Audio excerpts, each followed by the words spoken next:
Hello, everybody, and welcome aboard Cruisin' the Atlantic. I'm Nick Licalzi, and the midway point of this season has come and gone, and the playoff race in the Atlantic Junior Hockey League is about to heat up. We're going to kick it off with the New York Bobcats and New Jersey Titans. Second period here, Rockets already ahead of goal, and now on the power play. They work to the puck to the blue line. Max Gottlieb takes control. His slap pass redirected home by Brooks Lewis, New Jersey. Up 2. A minute and a half later, it's Gottlieb again. This time, he does it all by himself. Gottlieb has 6 goals on the season. It's 3-0 New Jersey Rockets. Late second period, and it's the Bobcats with the man advantage as they try and climb back into this one. Sean Gargin ends up with the puck at the far circle, and Gargin cranks one past everybody and into the back of the net. Forsini and Baciccio the assists. The Bobcats cut the deficit to 2. Bobcats comeback would be snuffed out just 1 minute into the third period, though. The Rockets on another power play. The first few saves made by Lynch, but Nolan Eibel pops home the rebound from Lewis and Bracco. 4-1 midway through the third. You guessed it, another Rockets power play. They'd have 13 in this one. Some quick puck movement, and Brooks Lewis is on the doorstep. Takes 2 chances, but he's got his second goal of the game. Just 2 minutes later, more power play time and another power play goal. The Rockets would score 4 of them in this one. Frank Kasha hammers the one-timer past Lynch. Ferguson gets the assist. That goal makes it 6-1. Rockets would roll on to a 7-2 victory. Washington Junior Nationals and the New York Bobcats. We pick things up in the second period. It's already 4-1 Bobcats. They have the man advantage. The umbrella set up. Iacono rips one through Zhukchin. Bobcats lead it 5-1 late in the second. Washington trying to climb back into this one. Kevin Collins lights the lamp. Collins gets one of his 4 goals on the season from McKibben and Schlepper. The Junior Nationals cut the deficit to 3.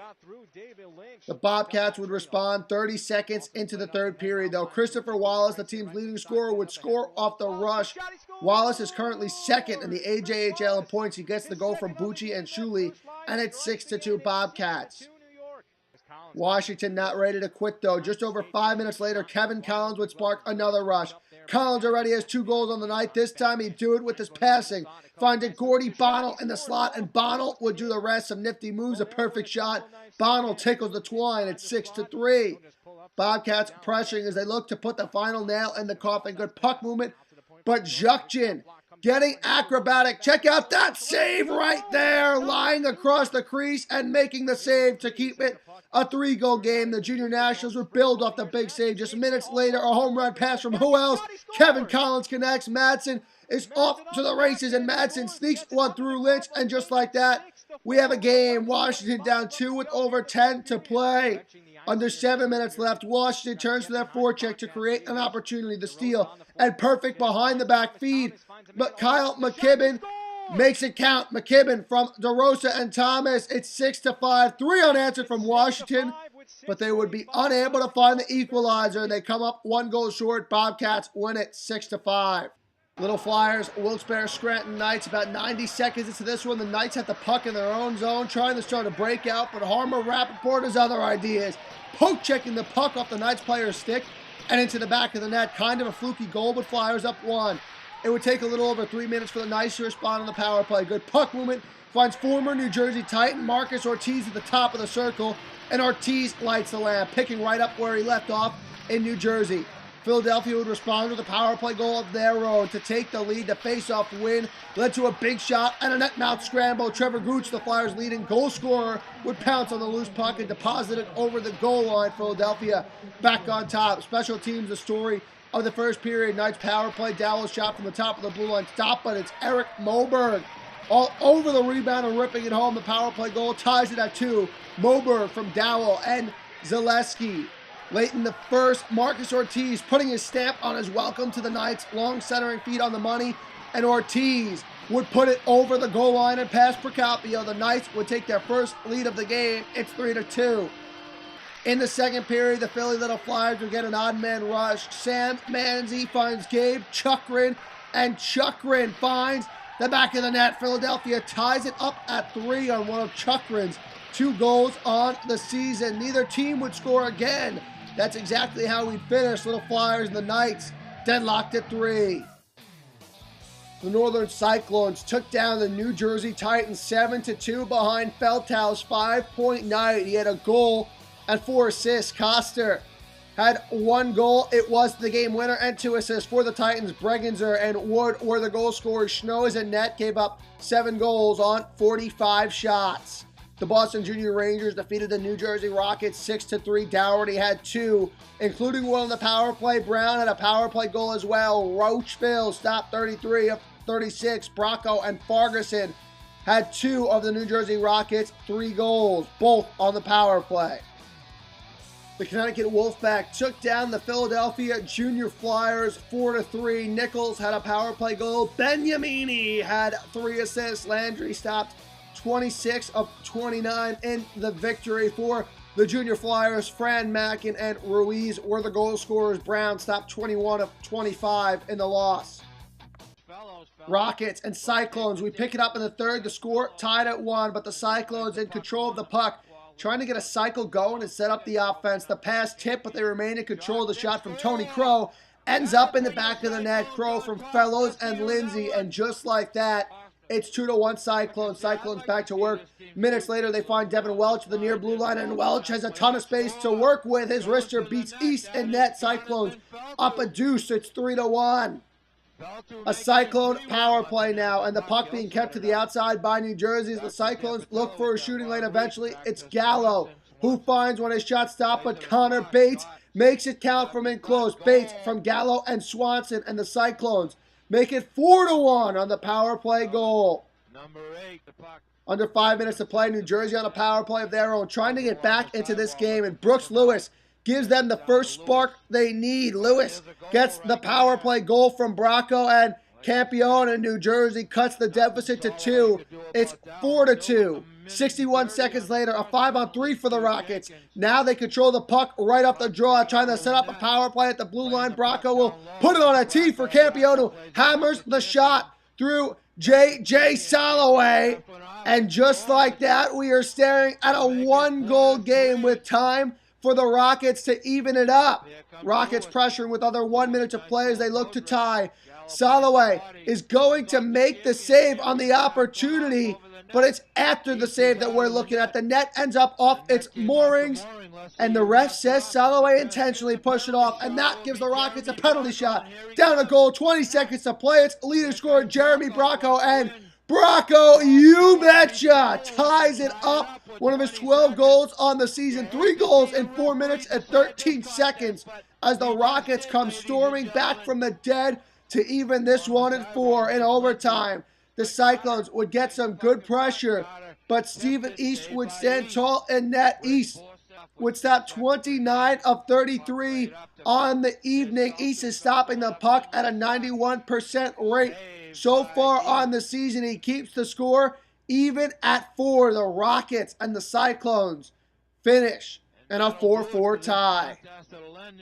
New Jersey Titans and the Boston Junior Rangers 50 seconds into this game, and the Junior Rangers applying pressure. A whole load of bodies in the slot battling for the puck. It's going to be Matthew Sweat, the Rangers' leading scorer, who finds it and deposits it in the back of the net. 1-0 Rangers. Junior Rangers looking to extend their lead on the odd man rush. Some great passes from Araldi, and Brown finds Kurt Johnson on the doorstep, and Johnson taps one home. The Rangers up a pair late in the first period. The Titans would get one back before the intermission, though. A rush into the Junior Rangers zone. Brown, Dempster, and Cox combined for the goal. Taylor Cox gets one of his 6 goals on the season, and the Titans cut it to 2-1. In the third period, the Junior Rangers would amp up the pressure again. A ton of opportunities are going to be turned away by Caleb Neal, who's standing tall in net, but it is the last opportunity that matters, and he could not stop Alan Boozer. Boozer from Theodulu, and Sweat and the Junior Rangers have a 2-goal lead in the third period. Late in the third period, the Titans trying to make things interesting, throwing everything they can at the net. Eventually, it's going to be David Ramos, the current leading scorer, popping one home from the doorstep with 23 seconds to play. Ramos got it from Conroy, cuts the deficit to 1. But that's how we finish. Junior Rangers 3, Titans 2. Junior Flyers and the Wolfpack. Second period, 3-0 Wolfpack at this point. Flyers trying to get back into things. The faceoff win and a big drive from the point. Gene Lane Makes a couple of saves here, standing tall for the pack. He'd stop 43 on the night. Wolfpack on the power play, now gaining control after the draw. And check out this pass, going back against the grain, through everybody. Nichols finds Schaus. Todd Schaus puts one up on the scoreboard. Wolfpack take a 4-0 lead on the power play goal. Wolfpack forecheck, amping up the pressure now as they jump the Flyers defense. The steal, and then some tic-tac-toe passing. Mariano, Quintana, and Haran combine for the goal. Haran gets it, one of his 3 on the season. The pack up 5-0.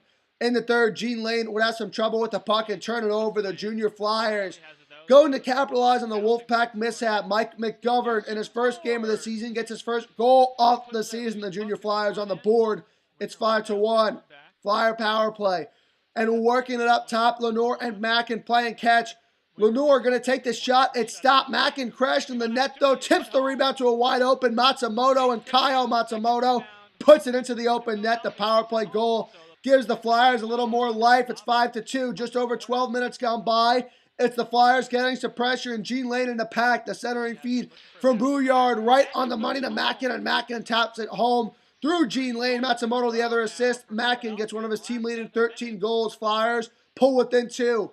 Under 5 minutes to go. The Flyers have a bunch of players in deep trying to get back into it, but the Wolfpack are able to gain control and head the other way on an odd man rush. Haran finds Mariano. Mariano beats Bay, and the Wolfpack ice it. They take down the Junior Flyers 6-3. The New York Bobcats defeated the Washington Junior Nationals 8-4. Christopher Wallace, the hat trick. Shuley, 4 assists. Lynch stopped 28 of 32 in net for the Junior Nats. Madsen had 2 goals, including one on the power play. Thomas had a goal as well. The Wilkes-Barre Scranton Knights defeated Philadelphia Little Flyers 5-3. Marcus Ortiz, a goal and 2 assists. Zaleski, 1 goal, 1 assist. Gooch had a hat trick for Philadelphia. The Northern Cyclones defeated the Walpole Express 4-2. Lee had a goal and an assist. Feltow a goal. Soloway stopped 33 of 35 for the Express. Terse and Cota were the goal scorers. Shapiro stopped 34 of 38 in the loss. The Philadelphia Little Flyers, again, this time taking down the New Jersey Titans. Manzi and Gooch each with a goal and an assist. Wallace stopped 27 of 28 in net. Jurgensen the lone goal scorer for the New Jersey Titans. Your AJHL Players of the Week, we got a pair of New Jersey Rockets. Jeremy Bracco up front, 2 goals, 7 assists, 9 points in 3 games. Will Campione on the blue line, a goal and 4 assists in 3 games. In net, it's J.J. Soloway of the Northern Cyclones, 1-0-1 with 85 saves and just 6 goals against. Taking a look at the standings, we got a tie atop them. The Northern Cyclones and the Wilkes-Barre Scranton Knights, each with 44 points. The Wolfpack on their heels with 41. Boston, Walpole, and New York, the next 3 teams in line. As we move to the second half of the standings, the Junior Flyers and New Jersey Rockets tied with 29 points. The Titans and Little Flyers a little bit lower with 23 and 22 points each. Laconia Leafs and Washington Junior Nats rounded out. That's going to do it for this episode of Cruisin' the Atlantic. I'm Nick Licalzi. Special thanks as always to our editor and producer Ryan Hess, Fast Hockey, and the AJHL. We'll see you next week.